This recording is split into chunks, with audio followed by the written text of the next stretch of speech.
What is up, everybody, and welcome back to Cocos Critiques. I'm Coleman, obviously, and I have a heck of a review today. So my review today, I've done some critically acclaimed things before. However, today, the review just comes down to doing some a little bit of fun stuff. This is a very fun movie that I'm reviewing here, obviously, and I've got a lot to say about it. So I am reviewing Thunder Force, starring Melissa McCarthy and Octavia Spencer. So these two, let me restart.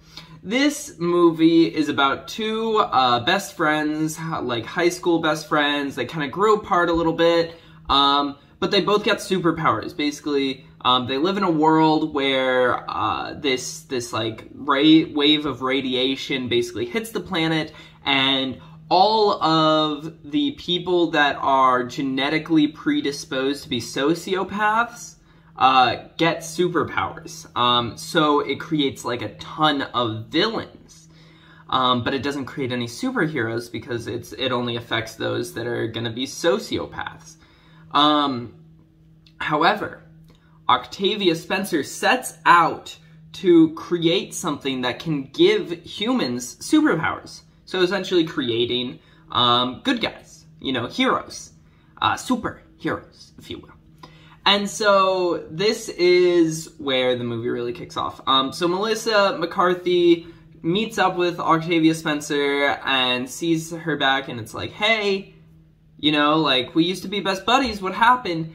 And then Melissa McCarthy accidentally gets injected with super strength, and there's, a montage of her gaining her powers and stuff like that. And it's got a lot of jokes in there, a lot of japes, if you will. And Octavia Spencer, less accidentally, she does it on purpose, but she gets the power of invisibility.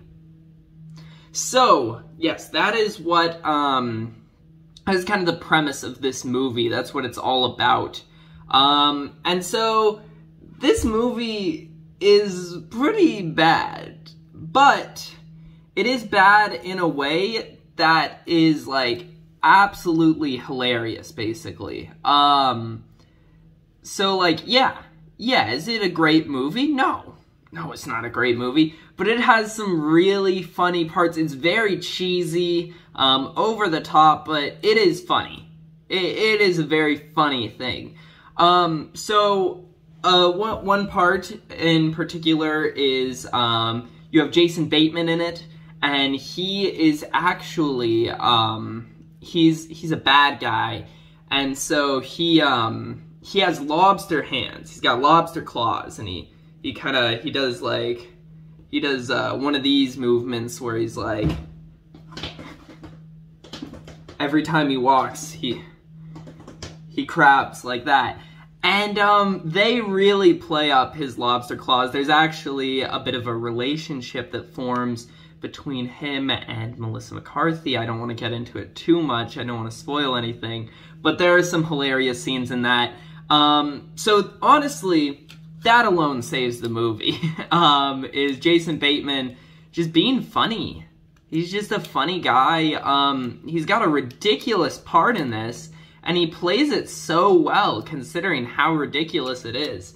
So yeah, Jason Bateman is a big plus for this movie. His part's just really funny in it.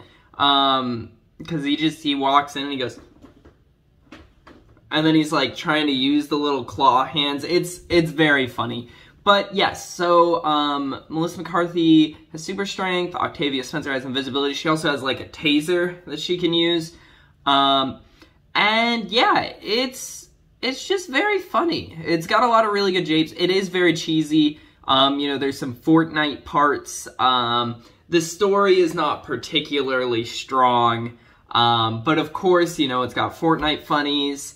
It has some good stuff. But the most important part here, and, actually, let me say one more thing.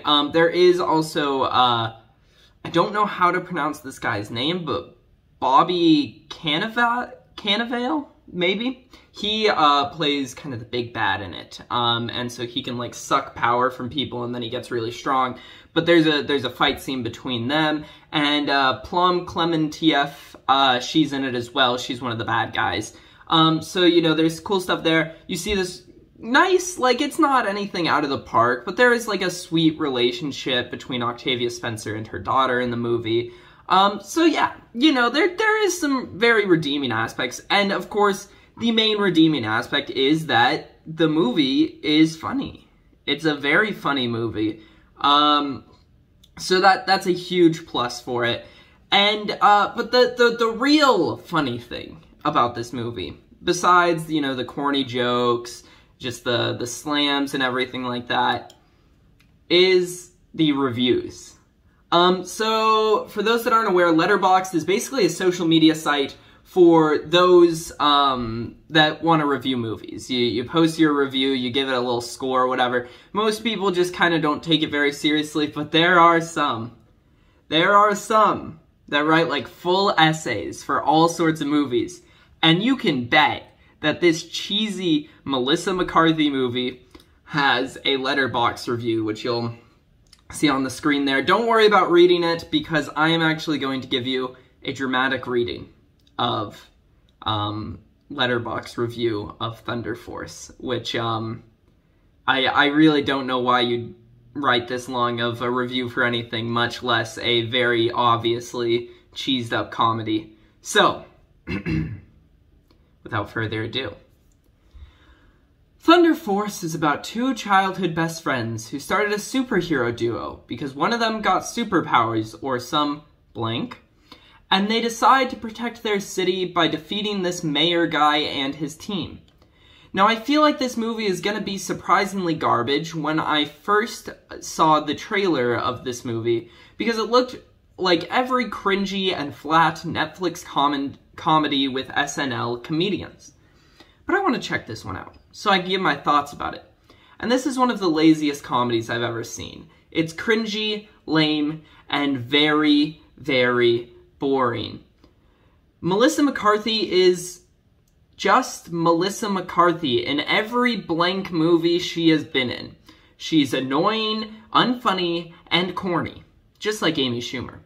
She delivers the lamest jokes I've ever heard, and her performance is really terrible. I kinda like Octavia Spencer's performance, but man, her character is so flat and poorly written. And all of the cast are truly awful. Every character and villain in this movie are like mannequins, and most of them I haven't given much information about them.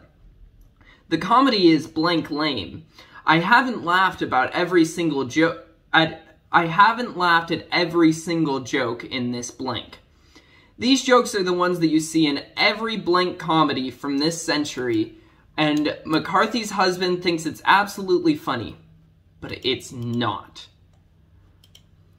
There were a few scenes where McCarthy does something related to Fortnite, and these scenes make me want to, and I won't include that act, as I do not support it.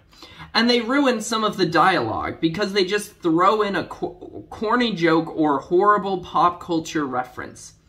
The storytelling is the easiest blank that any high school kid can make.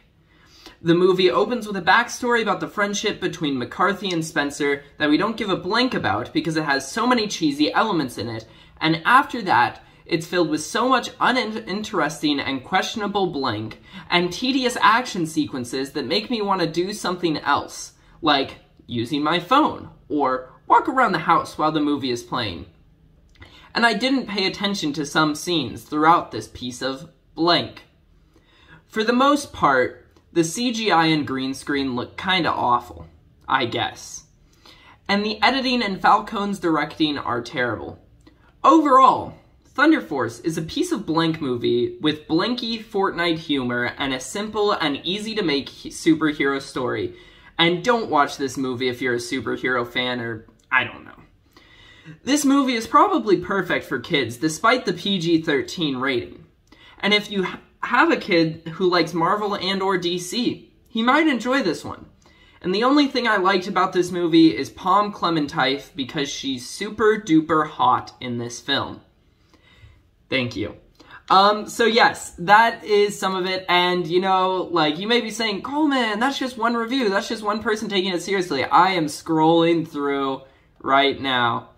It's not. It's not. There's so many, like, I don't know, there's just so many, like, outgoing, just long-winded reviews of this movie that make no sense. So with that being said, I'm gonna give this movie a flat 5 out of 10. It's nothing special, but it does have some moments. You know, my family put it on and I was like, oh boy, this is gonna be bad. But it had some good laughs, for sure. So, yes, that's really all I have to say. You know, if you're looking for something casual, but that you want to kind of laugh at, this might be for you. So check it out if that's what you're interested in. Check out Letterbox if you want even more hilarious things about these movies that should not be taken this seriously. So, that's pretty much all I have to say. So if you like this video, go ahead and drop that like. If you didn't like this video, it's okay to drop that dislike. But let me know in the comments what you didn't like about it. If you're like, Coleman, you only read 1? Read more. I'm sure that's not what you're thinking. But let me know so I can make these videos better for you. And if you want to see more of my content, make sure you hit that subscribe button. And if you want to be the first one there, all sorts of good stuff like that, make sure you ring that little dinger bell. Bing! Just like that. And usually we'll send you a post of whatever I post, whatever it is, you'll be the first one to hear about it, so make sure you do that. And in the description, you'll find links to the Cocos Critiques Instagram, Cocos Critiques Twitter, and Cocos Critiques TikTok, where all sorts of memes, video updates, and stuff like that are going on. Remember, this is a bi-weekly series, so you won't see one next week, but you'll see one the week after that. And with all that said, thank you guys so much for watching, and I'll see you in the next one. Bye!